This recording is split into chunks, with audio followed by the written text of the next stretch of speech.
Today I want to show you how to track moving objects in DaVinci Resolve. To begin with, you need to go to Fusion.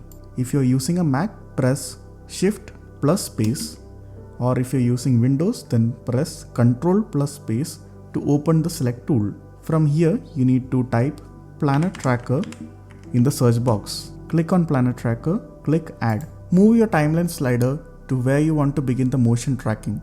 Then go over to Controls and click on Set. Under Pattern, go to Tracker drop-down menu and click on Hybrid Point or Area.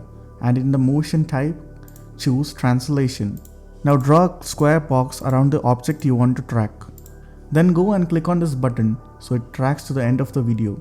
Once tracking is completed, expand the operation mode, click Stabilize. Once you have done this, go back to the Edit tab, and if you do see any cut off edges like you see over here, just zoom it in.